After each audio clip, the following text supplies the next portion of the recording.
se preparar. Deus é bom sempre e a sua bondade dura para sempre. Eu louvo a Deus porque o Senhor está falando conosco desde o começo desse culto. E a pastora citou acerca do Espírito Santo, respondendo a perguntas da igreja sobre como saber se temos o Espírito Santo ou não. E o assunto é o Espírito Santo, que eu vou continuar ministrando.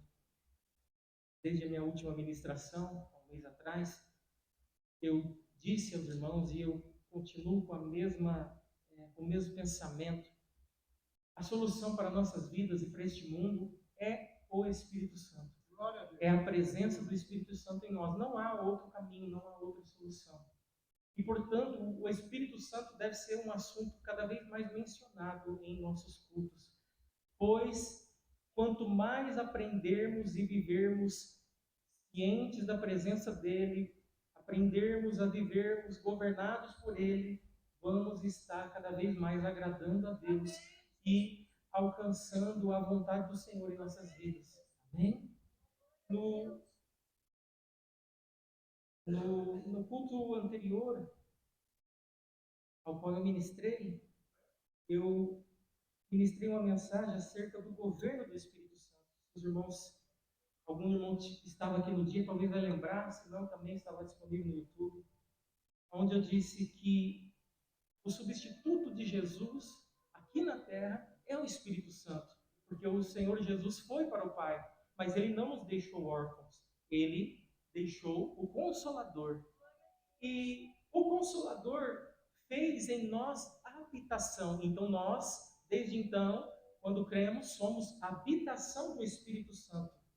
E sendo assim, nós até fizemos uma confissão, uma oração de confissão, nós entregamos nossa vida ao Espírito Santo. E nosso corpo se torna templo e se torna receptáculo da morada do Espírito Santo.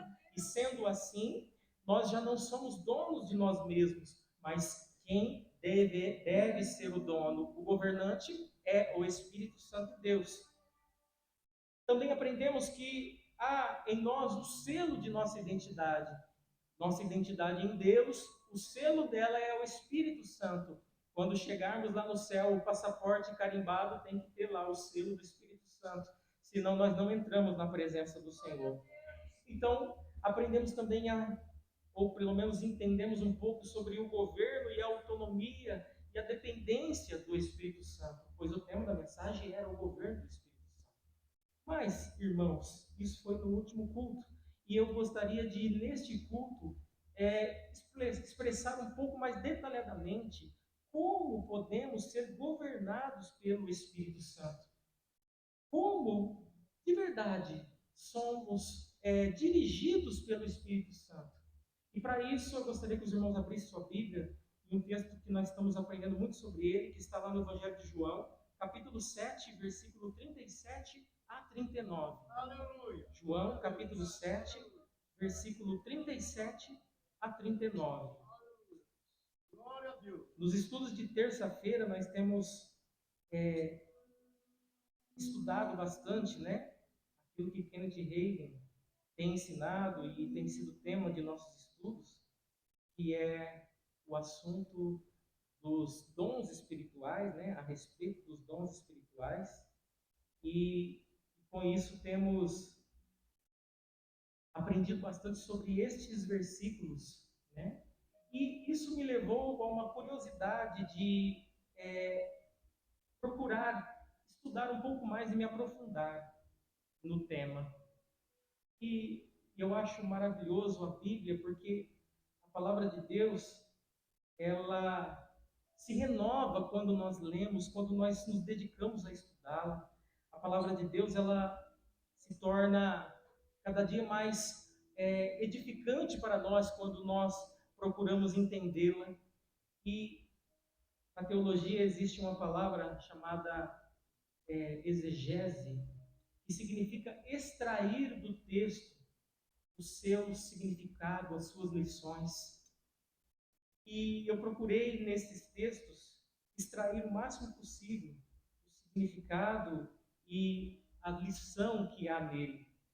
Então vamos ler junto primeiramente João 37, versículo 37. Daqui a pouco o irmão vai colocar no telão também. Evangelho de João, capítulo 7, 37. Muitos dos irmãos já sabem até de cor, né? Evangelho de João, capítulo 7, versículo 37. Diz assim: e no último dia, o grande dia da festa, Jesus pôs-se em pé e clamou, dizendo: se alguém tem sede, que venha a mim e beba. Versículo 38. Quem crê em mim, como diz a Escritura, rios de água viva correrão do seu ventre, ou do seu interior, dependendo da tradução. Versículo 39. E isso disse ele do Espírito, que haviam de receber os que dele crescem, porque o Espírito Santo ainda não fora dado, pois ainda Jesus não ter sido glorificado, por ainda Jesus não ter sido glorificado. Irmãos, quando a gente procura, preste bastante atenção, tá? Para que você possa acompanhar comigo alguns contextos importantes, históricos e culturais, para a gente entender um pouco mais sobre essa mensagem. Apesar que é um versículo muito lido e muito conhecido, mas sempre há algo novo. Por isso que eu inspiro os irmãos e incentivo os irmãos que vocês procurem estudar a palavra, não somente ler. Quando você lê algo e tem dúvida, não entendeu direito, não pare, não dê sequência. Se você não entendeu, procure entender, estude. O que é exegese? É extrair. Extrair o máximo possível de informação, de conhecimento. Então, se você tem alguma dúvida, você tem que fazer perguntas para o texto. Por exemplo, no versículo 37, no último dia, o grande dia da festa, nós vemos duas coisas aqui que podem levar a uma curiosidade, ou pelo menos deveria. Último dia de uma festa. Que festa que estava acontecendo? Que Jesus estava ali presente, e era o último dia, e era também uma informação importante, o grande dia da festa. Essa festa era a festa dos tabernáculos, ou a festa das cabanas. O que essa festa representava para os judeus? Era uma das maiores festas e principais festas da cultura judaica até os dias de hoje. O que essa festa significava? Era a celebração primeiro ponto, da colheita, da prosperidade que a colheita trazia, dos suprimentos que a colheita trazia, e também era uma celebração pelos 40 anos no deserto, em que eles viveram em cabanas.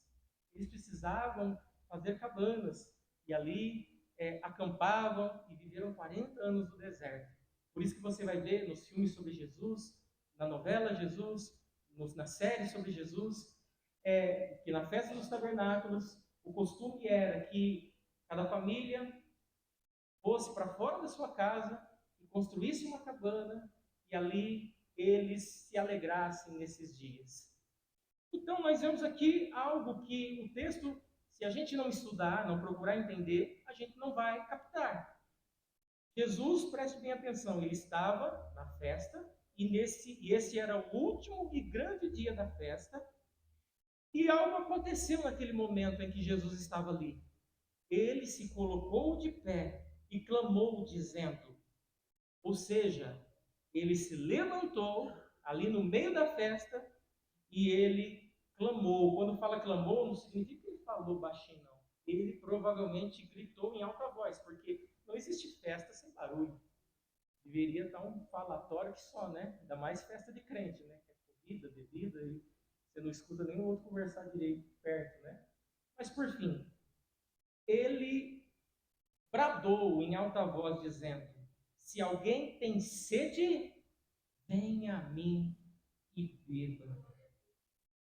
Aqui nós encontramos mais palavras que deveriam nos deixar curiosos. O que significa se alguém tem sede? E o que significa ir até Jesus e beber? Primeiro, quando a gente fala de ter sede, nós estamos falando de um dos instintos, ou se não for o principal, né, fome e sede, biológicos mais básicos do ser humano.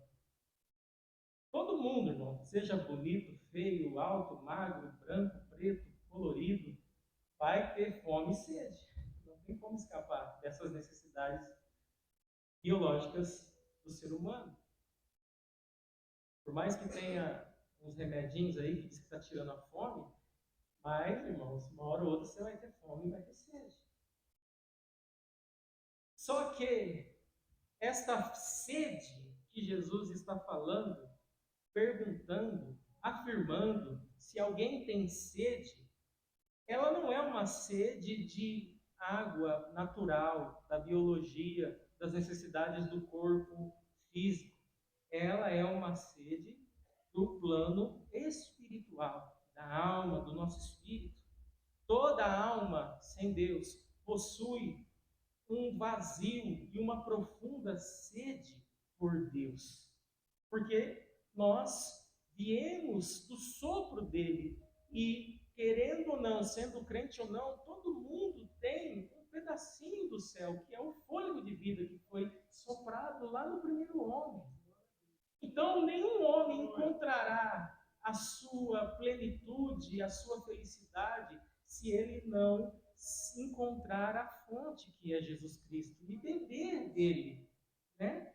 Mas a exegese nos ensina a hermenêutica, né? Que é um estudo, as regras que trazem alguns métodos para você aprender a estudar as escrituras, que são, por exemplo, entender se um texto ele é uma palavra real, se ele é uma metáfora, se ele é uma simbologia. Nesse caso, Jesus está usando uma simbologia. Aliás, os judeus gostavam muito de falar em parábolas, em metáforas, em enigmas, né? E você vai ver não só no Novo Testamento, como no Velho Testamento, muitas vezes as expressões sede, água. E é nesse ponto que eu gostaria de explicar para os irmãos uma curiosidade que eu fui procurar entender o porquê que é tanto utilizado. Jesus citou neste texto ao qual nós lemos, o versículo 37, venha a mim e beba. Está falando de água.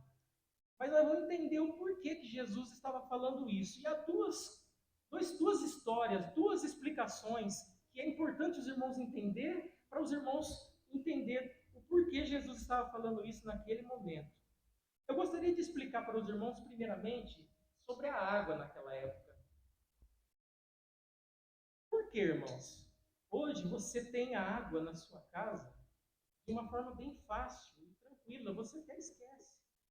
Você liga a sua torneira, seu chuveiro, em qualquer momento do dia, no seu trabalho, na rua, em ambientes públicos, muitas vezes tem até bebedouros ou torneiras disponíveis para você ter acesso à água a qualquer momento.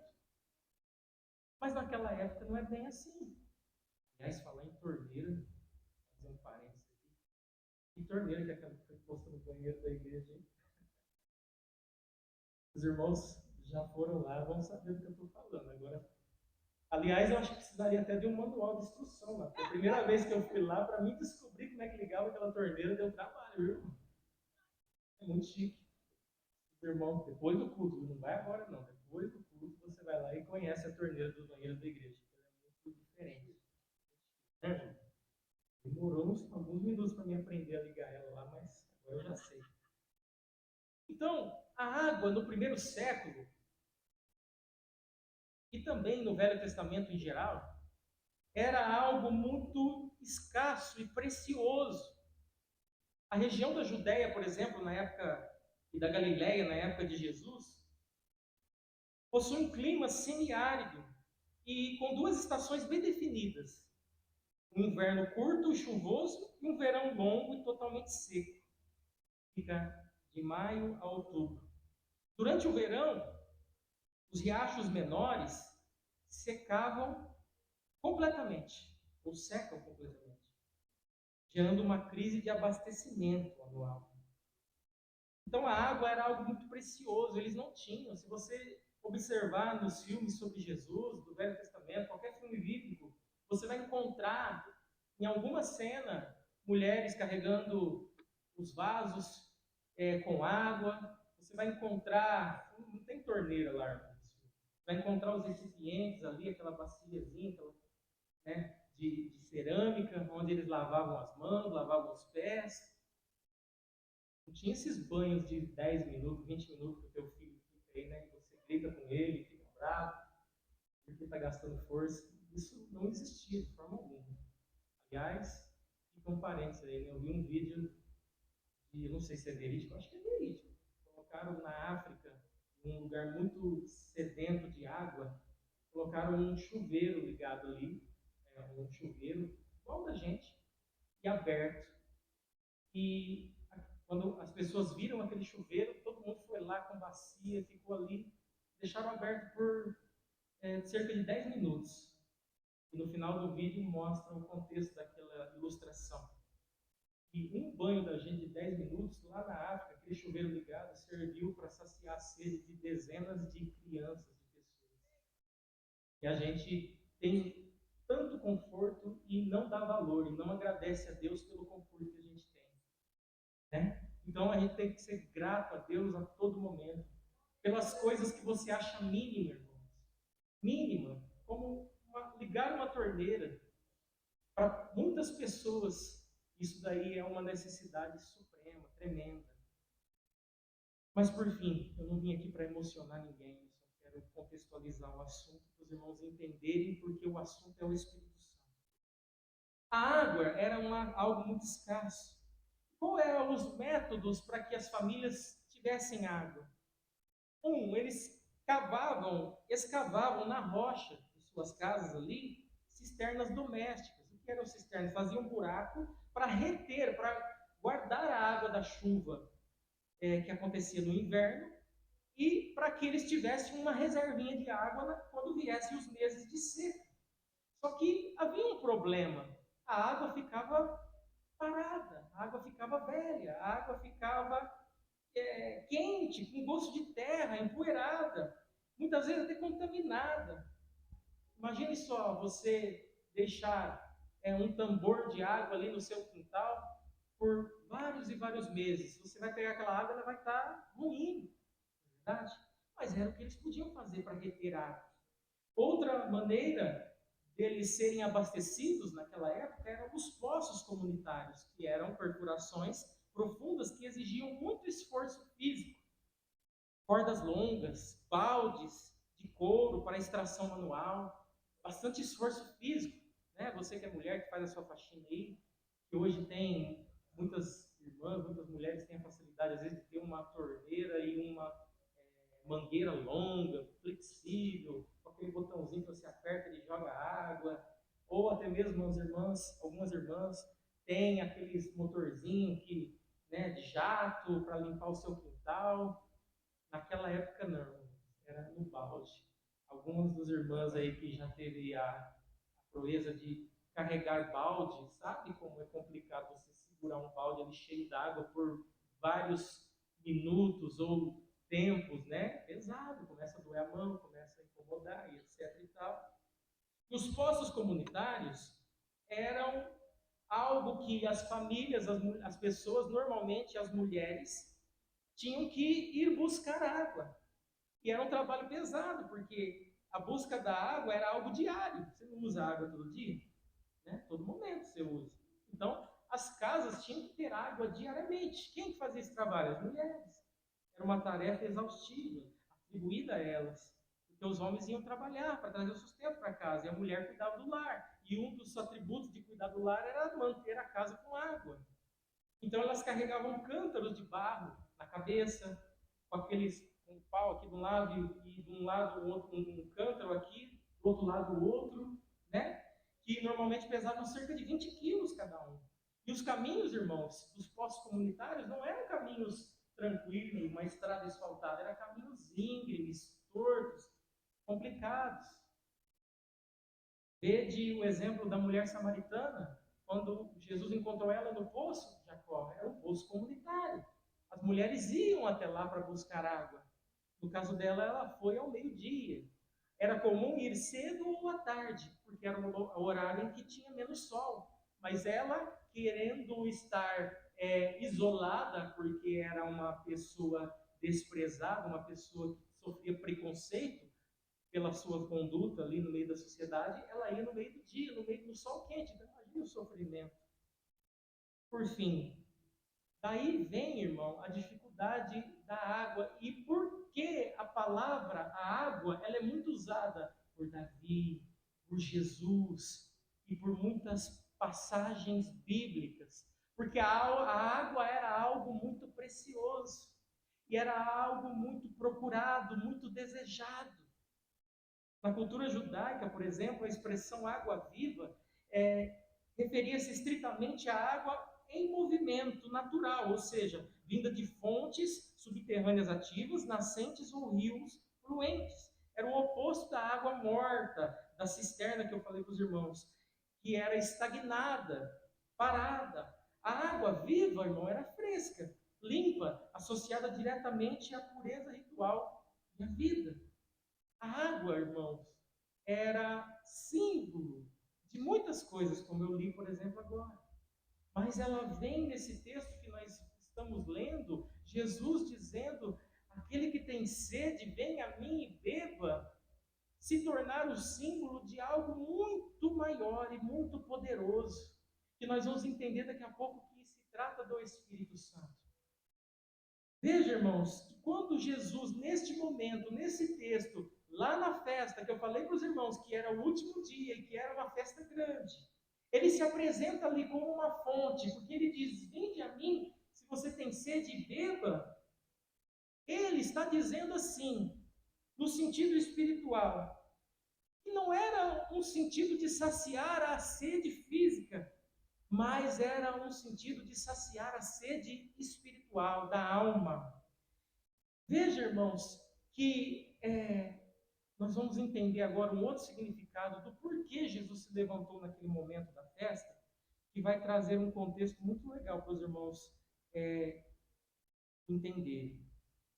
Naquela festa que estava acontecendo, apesar da Bíblia não citar, você leu junto comigo que era o último dia, o grande dia. Sabe o que estava acontecendo naquela festa, irmão? Festa dos Tabernáculos? Havia um outro ritual que acontecia naquela época. Era o ritual da libação da água, que o nome hebreu é Nisuk Hamahim. Qual é a origem desse ritual? Isso era uma tradição oral dos fariseus, ou seja, não havia uma ordem explícita na Bíblia. O ritual não constava no texto bíblico escrito, na Torá, que são os 5 primeiros livros de Moisés. Se você ler Levítico 23 ou Números 29, você vai ver rituais de libação apenas com vinho. Mas esta era uma tradição oral defendida pelos fariseus como uma lei entregue por Moisés no Sinai.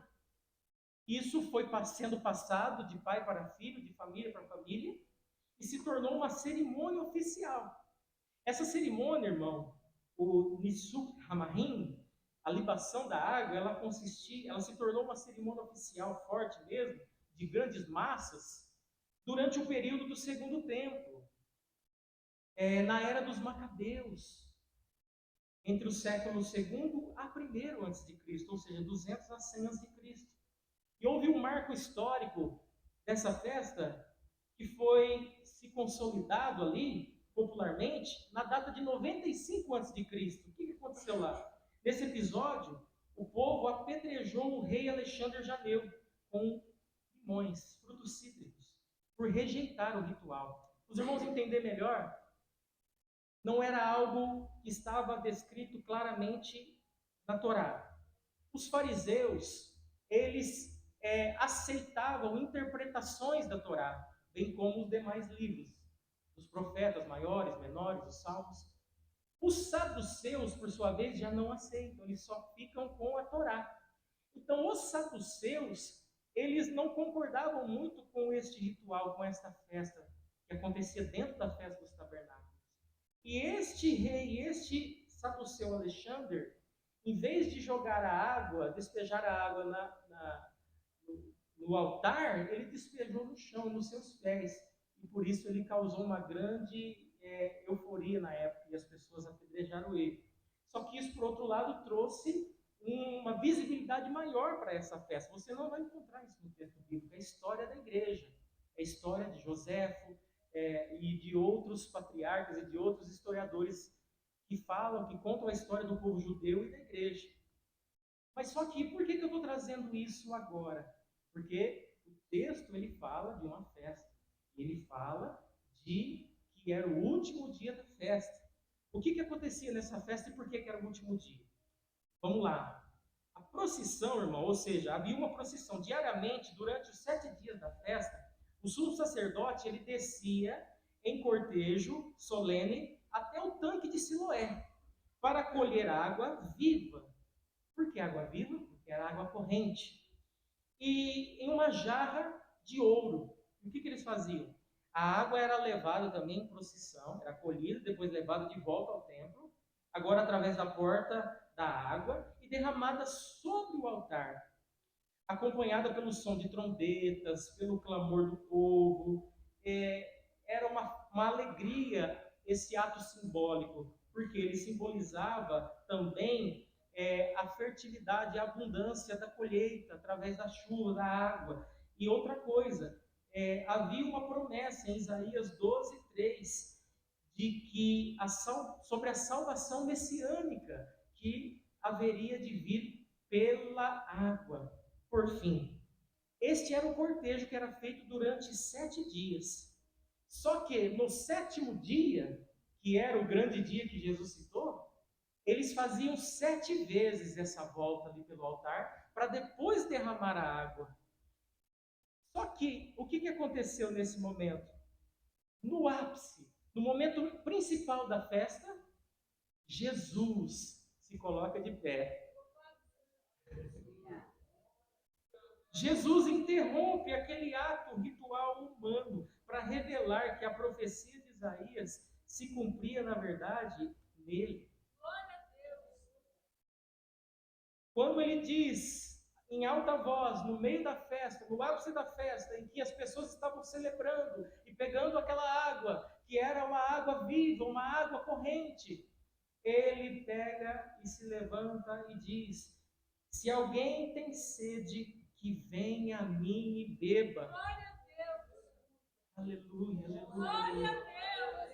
Não era, irmãos, mas para as pessoas entenderem ou esperarem o Messias e para saciar a sua sede e para resolver os seus problemas, era agora a apresentação formal de Jesus no meio da festa, nesse ato simbólico que tinha esse contexto histórico, que valia a pena, naquele momento, se apresentar como fonte, uma fonte, irmãos, de água viva.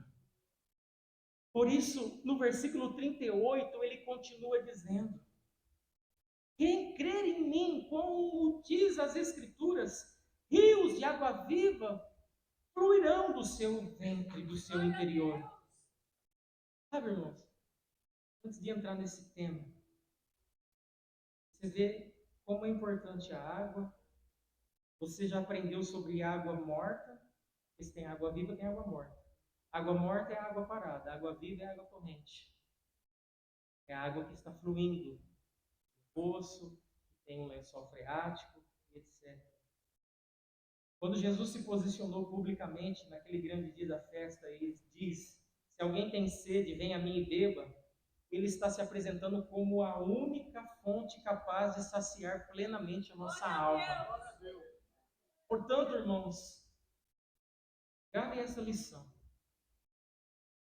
Vai até Jesus e beba dele, porque ele é a única fonte que pode saciar a sua alma. Outra coisa não sacia. Por que dinheiro não sacia? Por que drogas não sacia? Por que as coisas deste mundo não saciam? Porque Jesus, ele é a única fonte que pode saciar a nossa alma.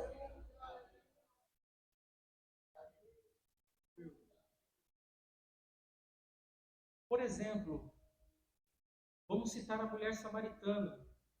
Em João 4:14, a palavra diz assim: mas aquele que beber da água que eu lhe der nunca mais terá sede. Jesus está falando para a mulher samaritana. Porque a água que eu lhe der se fará nela uma fonte de água que salta para a vida eterna. Veja que Jesus está apresentando ali para a mulher samaritana uma água que saciaria a sede dela para sempre. E é esta mesma água que Jesus agora está se apresentando como fonte ali no grande dia da festa. Sabe qual é a profecia de Isaías que eu mencionei agora há pouco e que nessa festa da água o povo judeu celebrava? É Isaías 12:3, que diz assim: e vós com alegria tirarei águas da fonte da salvação. Sabe o que Jesus estava falando? A fonte da salvação está aqui. Você pode tirar água de mim. Quem tem sede, vem a mim e beba. Não é mais ali no tanque de Siloé que você precisa ir. Não precisa fazer mais esses rituais. Pode vir a mim e beber, porque eu sou a fonte de vida eterna. A mesma fonte que Jesus apresentou para a samaritana. E a samaritana bebeu. E ela bebeu e ela se tornou ali, dentro do seu interior, uma fonte que fluía para a salvação, que saltava para a vida eterna. Essa mesma fonte, irmão, que está dentro de você. Quando você aceitou Jesus, você recebeu esta água, esta fonte, e ela flui dentro de você. Ela está dentro de você, fluindo. Mas só que a fonte pode, por diversas situações, ser tapada, entulhada, fechada. E nesta simbologia de água-fonte, você e eu, como pessoas que há no nosso interior uma fonte que jorra para a vida eterna, podemos, através de nossa vida e de nossas atitudes, fazê-la minar, secar. Por isso que Deus usou a pastora para falar sobre manter as lamparinas acesas, os sinais de que nós temos ou não o Espírito Santo em nós. Irmão, nós podemos estar aqui na igreja, servindo a Deus como fontes, mas uma cisterna de água parada. Nós temos o Espírito Santo? Temos, mas ele está ali, uma água parada. Já está sem sabor, já está empoeirada, já está suja. Por quê? Porque nós não estamos deixando essa água fluir. Às vezes nós chegamos na igreja, chegamos até Jesus, bebemos dele, porque nós entendemos que Jesus é o caminho para a salvação, alguém pregou para nós chegamos até Jesus, bebemos dele, mas nós paramos por aí e achamos que está tudo bem, nós estacionamos, e aí é onde que existe muitos cristãos estacionados na fé, parados, porque eles só têm a fonte, só tem a água do Espírito parada ali, não está jorrando mais. Mas só que Jesus ele nos mostra agora uma outra realidade no versículo 38. Ele diz assim: quem crer em mim, como diz a Escritura, já não é mais uma fonte. Rios de água viva correrão do seu ventre, do seu interior.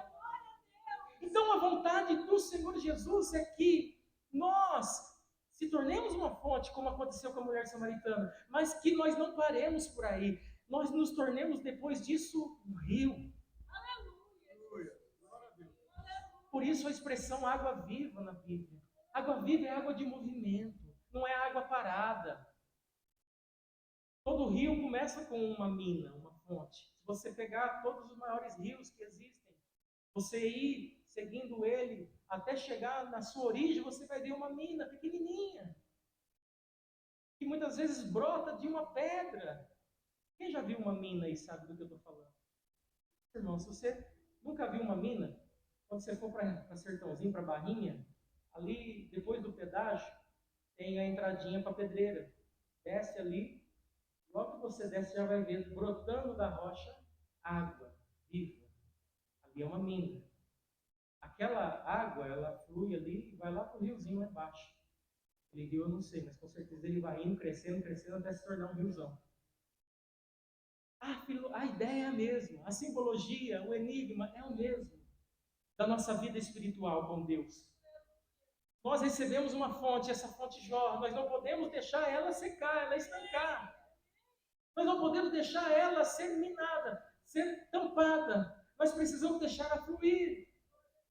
E aí Jesus nos ensina como fazer e deixar essa fonte fluir. No versículo 38. Quem crer em mim, então nós temos o primeiro ponto para que essa fonte vá fluir até se tornar um rio. Crer em Jesus. Crer em Cristo. Só é possível que essa fonte se transforme em um rio, que ela cresça, que ela flua, se você verdadeiramente crer. E crer em Jesus significa você estabelecer um ponto de partida nessa caminhada com Deus. O primeiro passo é acreditar. Você acredita realmente? Então você reconhece que Jesus é o teu Senhor, é o teu único Salvador. E não fica pulando de galho em galho, de um lugar para outro, igual a irmã Dulce contou testemunho na quinta. No comecinho, quando ela foi convidada pela irmã, ela ia na igreja de vez em quando, depois não ia. Chegou um momento que ela decidiu, tomou uma decisão. E muitos de nós precisamos tomar essa decisão. Ou nós somos de Deus ou não somos. Ou somos de Cristo ou não somos. Precisamos estabelecer um ponto de partida para a nossa caminhada da fé. Porque não tem como uma fonte, uma mina, ela produzir água salgada e água doce. E para que essa fonte produza uma água viva de verdade, ela precisa estar firmada na rocha, que é Cristo. Então a sua fé tem que estar firmada em Cristo. Então você precisa crer em Jesus. Não ficar aí rodeando em falsas doutrinas, em falsos pensamentos, em misticismos, mas simplesmente se alinhar à fé em Jesus. O segundo passo depois de crer é crer, mas não como a pastora diz, ou como o pastor da internet diz, como diz as Escrituras. Você quer ver se uma igreja boa não é a igreja mais perto da sua casa, é a igreja mais perto da Bíblia. Você quer ver se uma igreja ela é verdadeira? A igreja é verdadeira se ela for uma igreja que ensina verdadeiramente as Escrituras. Porque crer em Jesus, como diz as Escrituras, exige que as Escrituras sejam explanadas, ensinadas, pregadas. Tem igreja que só tem revelação, não tem um pingo de palavra. Tem igreja que só tem louvor. E a palavra? Tem igreja que... Palavra, irmão. As Escrituras precisam ser ensinadas. Como a fé é alimentada. Como a fé ela cresce. A fé vem pelo ouvir. E ouvir a palavra de Deus. Então é necessário que nós nos alimentemos da palavra. Por isso Jesus disse que quem crê em mim, como diz a Escritura, então você busque estudar, aprender. Igual nesse versículo que eu comecei, nesses textos que nós estamos lendo, que eu comecei explicando sobre exegese, sobre hermenêutica, você tem que conversar com o texto. Peraí, eu não entendi. O que Jesus quis dizer para ir até ele beber? O que é esse negócio de água viva? O que é esse negócio de água? Por que a água é tão citada? Pergunte para o texto, não achou a resposta? Procure estudar, procure um bom dicionário bíblico, procure da onde você puder. Existem aplicativos com comentários bíblicos hoje, a própria inteligência artificial, que você deve tomar cuidado com a fonte. Tudo que você buscar na inteligência artificial, você no final pergunte qual é a fonte, porque tem muitas igrejas falsas que alimentam a internet com informações e a inteligência artificial muitas vezes busca lá. Isso pode levar você a uma falsa doutrina, uma heresia. Existe uma igreja que está muito forte na internet, a igreja dos Mormons, a igreja de Jesus Cristo dos últimos dias.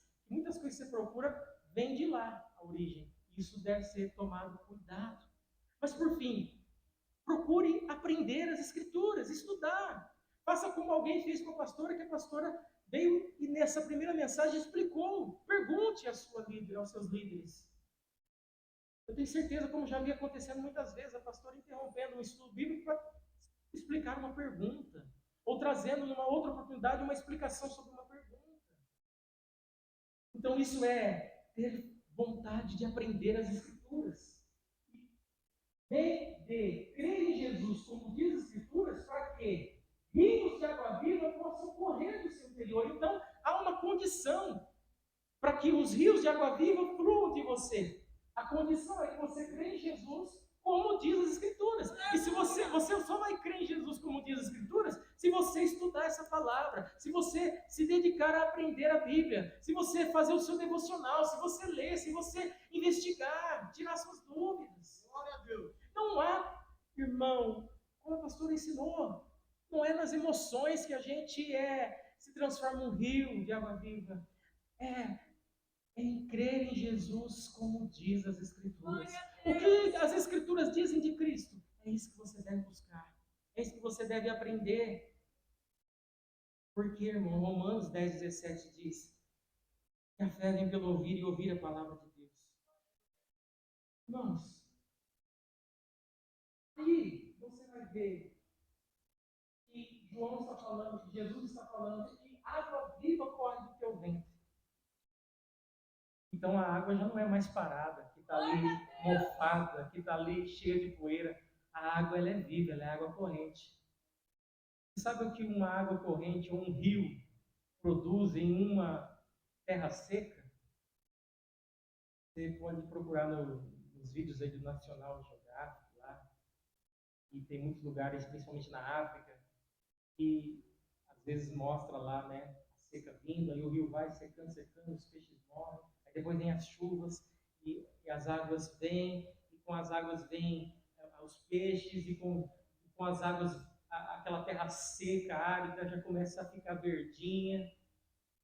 O rio, ele produz vida. As águas correntes produzem vida. E por isso, a palavra água viva fluirá do seu interior.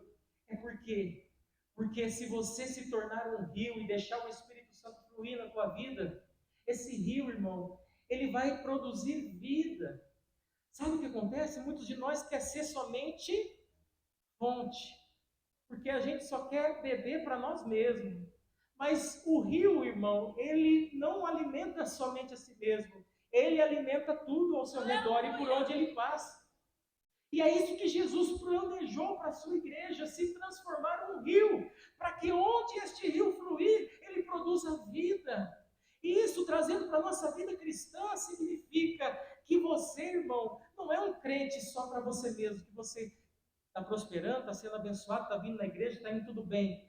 E você deve ser um crente rio, que produz vida aonde você passa, ao seu redor, nos seus amigos de trabalho, na sua escola, na rua, na igreja. Que você traga na sua vida as marcas do Espírito Santo, que são a cura, a libertação, palavras de vida eterna. O rio produz vida onde ele passa, então você tem que produzir vida na vida das pessoas que estão ali mortas, sedentas. Você tem que saciar a sede daqueles que estão com fome e sede. E eu digo no sentido espiritual. Quantas vezes que a gente está em algum lugar e poderia estar falando de Jesus e se nega, e aquela pessoa está seca, seca, morrendo de sede. Jesus disse: quem tem sede, vinde a mim e beba. Se você está naquele lugar e você é um rio, você é o responsável de levar água para aquela pessoa. E aquela pessoa vai beber de Jesus através de você. E vai ter vida. Aleluia, aleluia, aleluia. Irmãos, nem na metade. Eu tenho uma dificuldade de organizar. Eu preciso aprender homilética agora. Estruturar mensagens de forma que ela que caiba no tempo. Porque ainda tinha muita coisa para falar. Mas o que eu quero deixar um tempinho para orar com os irmãos é o seguinte. Esse texto, segundo Kent Reagan, fala a respeito do batismo do Espírito Santo. Porque o próximo versículo, João ele fez questão, versículo 39, João 7,39, de dizer que e isso disse ele quem? Jesus, do Espírito. Espírito Santo, que haviam de receber os que nele crescem, porque o Espírito Santo ainda não fora dado, porque ainda por ainda Jesus não ter sido glorificado. Eu disse no começo que na última ministração eu disse sobre o governo do Espírito Santo, que ele é o substituto de Jesus. Ou seja, o Espírito Santo ele está em nós. E esses textos falando sobre a água, sobre Jesus sendo a fonte, sobre a fonte se transformando em rio, está tudo sendo falado acerca do Espírito Santo. Este Espírito que está dentro de você, que vive em você. Irmão, sabe, eu fiz questão de explicar a escassez e a dificuldade da época, no contexto cultural, da seca, da dificuldade de procurar água que as pessoas tinham, o sofrimento, o esforço físico, que é para ver, chegar nesse ponto e dizer para os irmãos que é esse mesmo esforço, dificuldade, necessidade, desejo que a gente deve ter de buscar o Espírito Santo, de fluir no Espírito Santo, de ter essa presença, de ter o Senhor Jesus em nós. Assim como em Salmo 42:1 a palavra diz, assim como as corças bramam pelas águas correntes, minha alma tem sede de ti, deseja a ti. É essa sede que nós devemos ter da água da vida e ir até Jesus, que é a fonte, e beber dela. Irmão, como ser governado pelo Espírito Santo? Desejando. Não é outro caminho. Nós aprendemos através da pastora, e muitas vezes é pregado aqui, diversas instruções que os apóstolos deixaram na palavra do Senhor, sobre como ter uma vida dirigida pelo Espírito Santo. Só que uma vida dirigida pelo Espírito Santo, ela parte de você querer que o Espírito Santo dirija a sua vida. E é este o problema da nossa sociedade hoje. Nós não queremos a direção do Espírito Santo, nós queremos a nossa. Nós não queremos se tornar rios para abençoar os outros, nós queremos ser apenas fonte para nós mesmos, somente nós sermos abençoados. Mas o plano de Jesus não é esse. O plano de Jesus é que você se transforme num rio, e este rio flua, e onde ele passa e traga vida. Assim como aconteceu com os apóstolos, que receberam o Espírito Santo em Atos 2, e foram cheios do Espírito Santo, e falaram em outras línguas, e por onde eles passavam, milagres aconteciam. Sabe o que era isso? Rio fluindo dos seus interiores. Paulo, onde ele ia, demônios se manifestavam, caiu por terra. Sabe o que era isso? Rios trazendo vida e saciando a sede dos sedentos. Sabe o que é rios saciar? Rios fluir do nosso interior.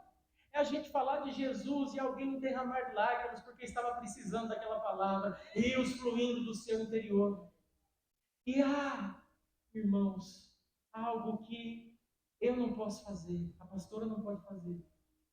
Somente alguém pode fazer, que é te convencer a tomar essa decisão, de sair de ser uma fonte, de uma água parada para ser um rio.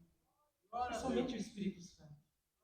Porque às vezes muitos de nós, com essas palavras que estão sendo ditas, não está sentindo nada. Mas outros já estão sentindo um fogo ardendo em seu coração, e um desejo de fluir no Espírito e se tornar um rio, e ser aquilo que o Senhor planejou para nós, e quem sabe se tornar um mensageiro do Senhor, conforme Ele ordenou em Marcos 16:15 em diante. Ide por todo mundo, pregar o Evangelho a toda criatura, e aquele que crê e foi batizado será salvo. E em meu nome falarão novas línguas, e em meu nome expulsarão demônios, e em meu nome curarão os enfermos, e em meu nome, se beberem alguma coisa mortífera, não fará dano algum. Isso é ser rio.